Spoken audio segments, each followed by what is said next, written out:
All right, ladies and gentlemen, go ahead and have a seat. For those of you who don't know me, my name is Commander and I'm going to be briefing you on the SCP you're about to go study. So what we're looking at today, SCP-2920, Object Class Euclid.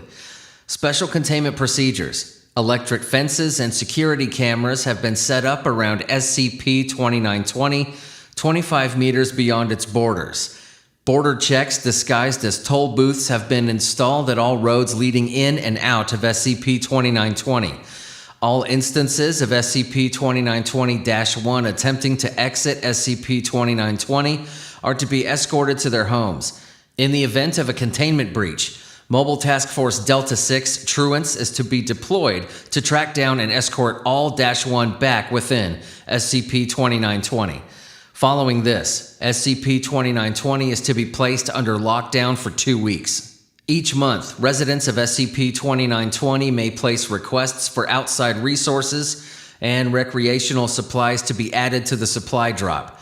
These are approved or denied on a case-by-case basis. In the event of a lockdown, this privilege is rescinded until the next month.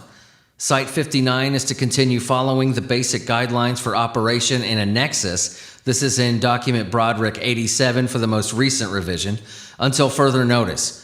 All personnel are to be reminded that SCP-2920 and Site-59 are no smoking zones. Update. In light of Incident 59C, all private internet access within SCP-2920 has been suspended. In addition, O5 Command has authorized wiretaps and warranted home inspections on suspicious individuals within SCP-2920. Personnel wishing to requisition either must fill out Form E562 in triplicate and provide ample reasoning for their request.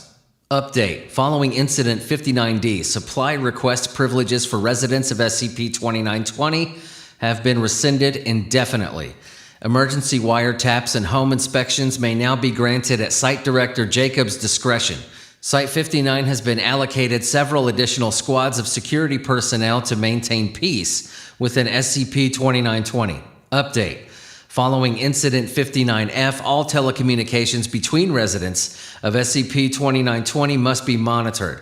Inspection of 10 random residencies within SCP-2920 must occur nightly. Update. Following Incident 59G, in order to minimize the risk of containment breach via organized revolt, a ban has been placed on public gatherings greater than 5, and a 9 p.m. curfew has been established for all citizens of SCP-2920. Description: SCP-2920 is a small town known as Amityville, Missouri, previously designated NX-59. Like most nexuses, SCP-2920 has, in addition to the random, esoteric, anomalous activity that occurs naturally, a central consistent theme affecting the lives of those inhabiting it. In this case, causality within SCP-2920 is altered to conform to common human superstitions involving certain events, seasons, and activities. Examples include town festivals will alternately and randomly be accompanied by cloudless skies or torrential downpours, regardless of the meteorological conditions of the previous and following day. Walking underneath ladders, breaking mirrors, or opening umbrellas inside structures will cause the individual responsible to experience negative outcomes in all matters of chance for a variable period of time. Any group of people numbering 4 or more with at least 2 females in the party that attempts to stay in the forest surrounding SCP-2920 at night without the approval of a person of authority will be found dead in the morning of unidentified animal attacks. From December 20th to December 24th, all roads within SCP-2920 will experience congestion or some form of damage that'll cause car traffic to slow dramatically. All tobacco-based products smoked within SCP-2920 will taste repulsive to the smoker, regardless of their smoking history and level of tolerance. Subjects who continue smoking, usually due to nicotine addiction, will rapidly contract emphysema and die within a month. On 5 weeks after the establishment of Site-59, it was discovered that residents that leave SCP-2920, referred to as -1 until returned, will remain subject to its main effect, as well an area around them with a radius of 50 meters. This is the only recorded deviation from common conditions within all nexuses, namely, that all anomalous activity occurring in a nexus remains within its borders. Researchers have formed several theories as to the cause of this aberration, the most widely believed being that SCP-2920's effect is completely unrelated to its status as a nexus. No evidence currently exists to support this hypothesis. Now, I feel it necessary to read this to you, but I will note that this has been stricken from the file. The current containment procedures were designed to remain on good terms with SCP-2920's population and minimize the likelihood of uncontrolled containment breaches. Bi-weekly surveys are conducted to determine the emotional state of the population and prepare security accordingly. Don't ask me how or why things get stricken from the file. Just is. Addendum, Incident 59C. On 18/12/2000, during a temporary power outage due to excessive storms, a family of -1 managed to bypass the security fence. The time between loss of power and the backup generator's activation was approximately 15 minutes. -1's absence went unnoticed for 5 days, until Foundation weather satellites detected moderate snowfall in the vicinity of a resort in Honolulu. MTF Delta 6 was dispatched and -1 were recovered with minimal resistance. Amnestics were administered to all resort guests and the snow written off as a freak storm.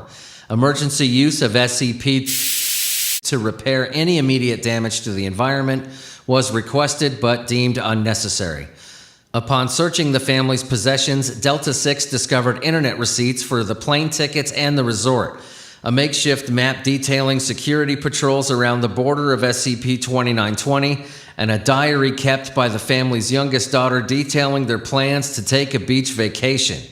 Normal lockdown procedures were initiated upon the return of -1 and containment procedures updated with approval from O5 Command. Site 59's backup generator has been replaced. Addendum, Incident 59D. On 4/7/20, 3 male residents attempted to scale the wall bordering SCP-2920. Security personnel were dispatched to escort the residents back to their homes. The 3 males were reported as belligerent and showing signs of heavy intoxication. A brief altercation ensued wherein one male succeeded in acquiring Agent firearm and fatally injuring himself with it due to his intoxication. All 3 male supply request histories showed periodic requests for alcohol below the limit set by Site Command. An inspection of their homes revealed they had been stockpiling their requests in preparation for a celebration. Containment procedures have been updated accordingly.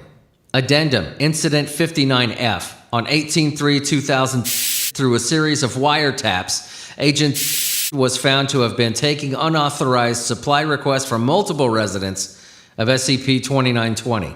Subsequent home inspection of individuals suspected to have ordered from Agent revealed a large number of unregulated items which have been confiscated. Agent has been reassigned to Site and containment procedures have been updated accordingly. Addendum, Incident 59G. On 31/10/2000, a large gathering of residents of SCP-2920 approached Site 59 to protest treatment by security personnel. Complaints were recorded by agents and who were guarding the front gate at the time. The agents promised to deliver the complaints to Director Jacobs and requested that the crowd disperse. The mob refused to leave until its complaints are heard directly by Site Command and began attempting to breach Site 59. No weapons were immediately noted, but several individuals known to possess firearms training were present in the crowd, and force was authorized to prevent the breach. A security detail succeeded in subduing the mob with minimal casualties. Containment procedures have been updated accordingly. Now, this is Report Incident 59H. On 23/4/2015, a large-scale brawl occurred between 35 residents of SCP-2920 and a security patrol in the town square. The revolt was instigated by resident Michael Summers, deceased, who attempted to force Agent Dalton to admit that his brother, Jeremy Summers, deceased 4/7/2003, had not shot himself in the stomach, as noted in a previous incident report. Agent Dalton professed not to remember the incident, causing Summers to attack him with an improvised weapon of a metal towel rod. Agents Franklin and Smythe attempted to pacify Summers, at which point the surrounding townspeople began to attack the patrol. The rebellion was put down following the deaths of 11 residents and 1 security officer, after which the remaining residents were taken into custody. Recommended amendments to containment procedures are artificially reducing the food supply of problematic residents to ensure that they do not have the energy to attack security personnel, the addition of pacifying drugs to the town's water supply. All right, ladies and gentlemen, that was SCP-2920. You are dismissed.